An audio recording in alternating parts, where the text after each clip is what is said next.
Halo, selamat siang buat kita semua. Perkenalkan, nama saya Marojan Christian Cukirayutayan. Saya dari Prodi D4 Teknologi Rekayasa Perangkat Lunak.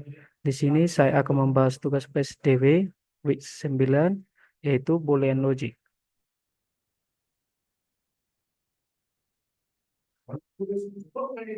Soal pertama. Bob bekerja di stasiun pusat kota dan jam kerja dimulai pukul 8. Bob akan didenda jika datang terlambat. Untuk setiap 15 menit terlambat, ia harus membayar denda sebesar Rp10.000.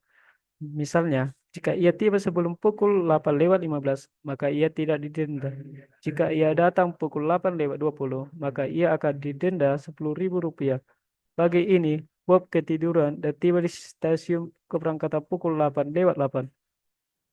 Tabel berikut menunjukkan tabel keberangkatan berbagai kereta menuju stasiun pusat kota dan harga tiketnya. Di sini sudah tertera tabelnya. Tantangan. Kereta mana yang harus diambil Bob agar walaupun terlambat tetap paling murah dendanya? Di sini ada 4 pilihan jawaban, yaitu A. Wirawiri, B. Biasa, C. Cepat, dan D. Ekspres. Penyelesaiannya.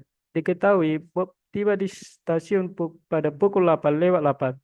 Bob akan didenda Rp10.000 setiap 15 menit keterlambatan dari pukul 8 tepat.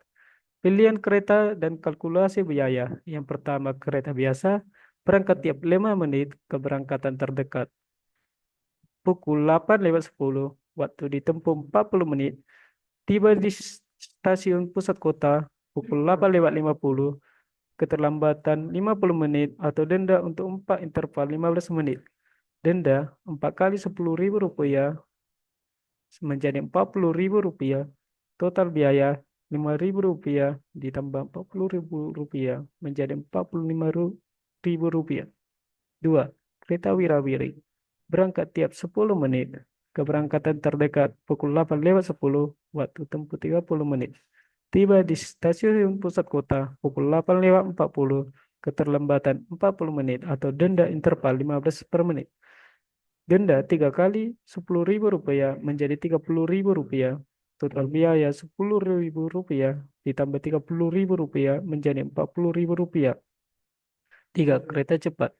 Berangkat tiap 15 menit. Keberangkatan terdekat pukul 8:15. Waktu tempuh 20 menit. Tiba di stasiun pusat kota pukul 8:35. Keterlambatan 30 menit. Didenda atau didenda untuk 15 menit. Denda 3 kali Rp10.000 menjadi Rp30.000.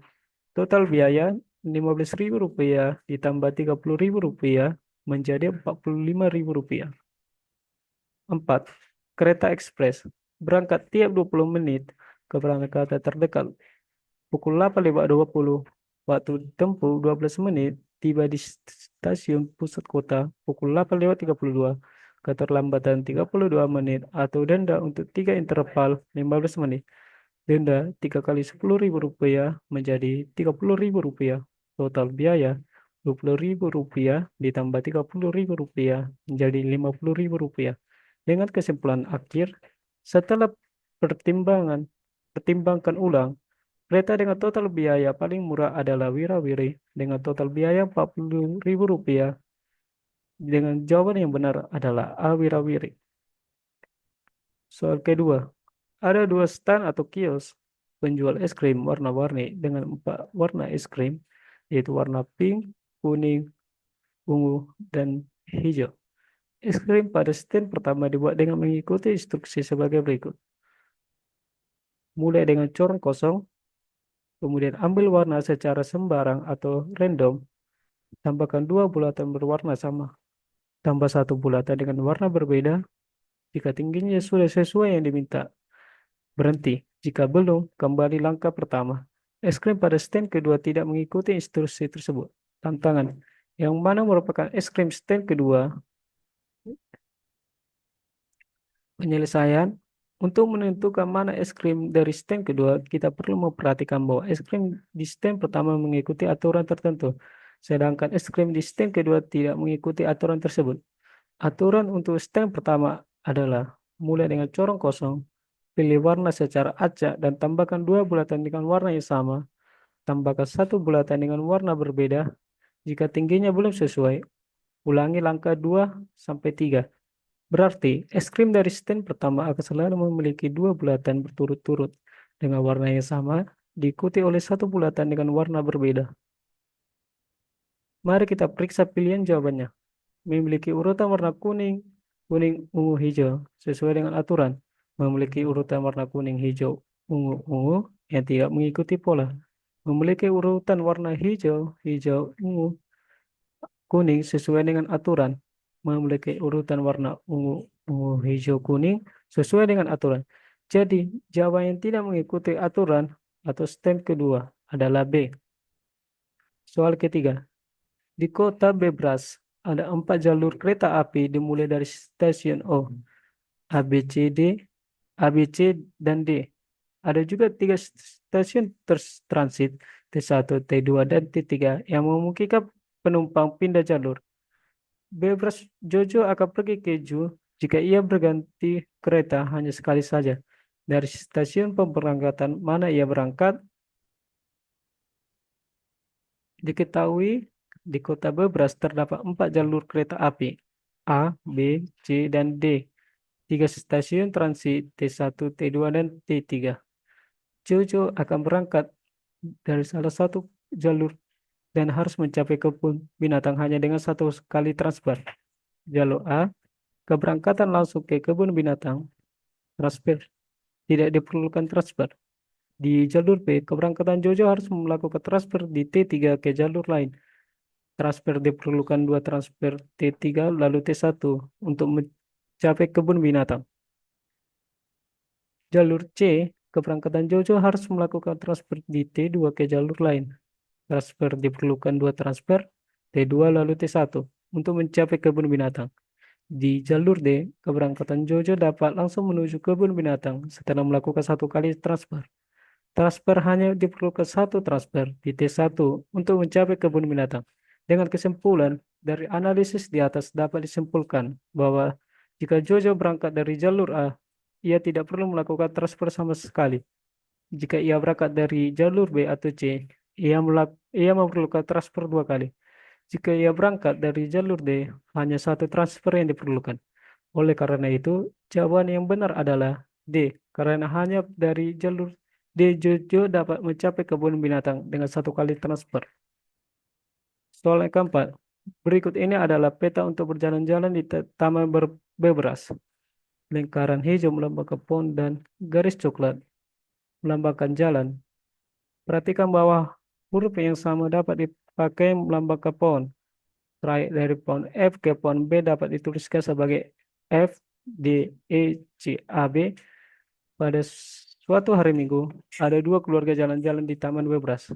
Trayek keluarga Amir adalah B, A, A, A, C, E, D, E, E, D, A. Trayek keluarga Badu adalah F, D, C, D, A, E, A, D, E, D, A. Tantangannya, asumsikan bahwa kedua keluarga tersebut berangkat bersamaan dan berjalan dari satu pohon ke pohon berikutnya. Waktu tempuh dari satu pohon ke pohon berikutnya selalu sama. Berapa kali kedua keluarga tersebut bertemu pada keluarga yang sama, pada pohon yang sama? Keluarga Amir dengan trayek BA, AA, CE, DEE, DA dengan langkah-langkah perjalanannya mulai dari pohon B ke pohon A, lagi ke pohon A, lagi-lagi ke pohon A, ke pohon C, ke pohon E, ke pohon D, lagi ke pohon E, lagi-lagi ke pohon D, dan akhirnya ke pohon A. Keluarga Badu yang mempunyai trayek F, D, C, D, A, D, E, langkah-langkah perjalanan mulai dari pohon F ke pohon D, ke pohon C, lagi ke pohon D, lagi-lagi ke pohon A. Di langkah kelima, mereka berdua sudah saling berpapasan namun masih belum bertemu. Langkah ke-6 hingga 8 adalah 6 ke pohon E, 7 lagi ke pohon A di langkah ke-7. Mereka berdua sudah saling melintas namun masih belum bertemu. Yang ke-8 lagi ke pohon D. Dengan penyelesaian pohon A, keluarga Amir mengunjungi pohon A pada langkah kedua, ketiga, dan keempat. Keluarga Badu mengunjungi pohon A pada langkah kelima dan ketujuh. Poin penting saat keluarga Amir berada di pohon A, yaitu pada langkah kedua hingga keempat. Pada saat ini keluarga Badu belum mencapai titik A. Saat keluarga Badu berada di pohon A, yaitu pada langkah kelima dan ketujuh, pada saat ini keluarga Amir sudah melewati titik A dan berada di posisi lain. Keluarga Amir mengunjungi pohon pada langkah kedua, ketiga, dan keempat. Sementara itu, keluarga Badu hanya mengunjungi pohon pada langkah kelima dan ketujuh. Ini menunjukkan bahwa meskipun mereka berdua mengunjungi pohon yang sama, mereka tidak berada di sana pada waktu yang sama. Keluarga Amir dan keluarga Badu tidak pernah bertemu di pohon manapun selama perjalanan mereka. Di Taman Bablas, karena urutan kunjungan mereka saling melewati tanpa sinkronisasi, titik tunggal yang cukup untuk pertemuan mereka. Jadi jawaban yang benar adalah 0 kali. Artinya mereka tidak bertemu di pohon yang sama. Soal terakhir, Bobby si berang-berang memutuskan untuk berpergian dari Hamper ke Muk pada peta. Lingkaran adalah sebuah kota dan sebuah garis adalah sebuah ruas jalan tol, dua arah yang menghubungkan kedua kota. Huruf menunjukkan nama kota. Angka menunjukkan biaya yang harus dibayar saat masuk jalan tol yang menghubungkan dua kota tersebut. Mobil dapat berpindah arah saat ada sebuah persimpangan tapi harus membayar penuh jalan yang dimasukinya. Misalnya untuk berpergian dari kota B ke C dapat dipilih jalan sehingga membayar 24 sama dengan 18 tambah 6. Dengan tantangan, berapa biaya paling murah dari hampir ke Muk? Isikan sebuah bilangan bulat. Penyelesaian, jalan termurah yang ditemui biayanya 41. Mari kita coba mencari jalan yang lebih murah. Pada awalnya, jelas bahwa jalan itu melalui jalan A hampir dengan biaya 13. Jadi, orang harus menemukan jalur dari A ke Muk yang lebih murah dari 41 dikurang 13 menjadi 28. Kedua, jelas bahwa kita harus datang ke MUK bukan melalui jalan B-MUK karena sudah 23 dan tidak mungkin menemukan jalur dari B ke A yang lebih murah dari 28 kurang 23 sama dengan 5. Jadi kami datang ke MUK di jalan D-MUK dengan biaya tol A6 dan dengan demikian kita harus menemukan jalur dari A ke D yang lebih murah dari 28622. Jalur dari A ke D tidak boleh memiliki lebih dari 3 jalan karena jalan termurah memiliki biaya 6 dan dengan demikian 4 jalan dan memberikan biaya setidaknya 6 kali 4 sama dengan 24. Jalan pertama yang memungkinkan kita lihat untuk keluar dari A adalah AB. Ini mengarah ke solusi yang jauh lebih mahal karena kita menggunakan jalan tol yang biayanya sangat mahal, 23 atau 18.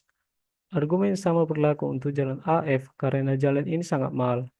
Jika kita menggunakan jalan AG, maka kita akan membutuhkan biaya setidaknya 7 tambah 9 tambah 7 sama dengan 23 yang lebih besar dari 22. Dan akhirnya, jika kita melewati jalan A sampai C, kita dapat mencapai tol optimal. Sekian dari tugas saya. Terima kasih.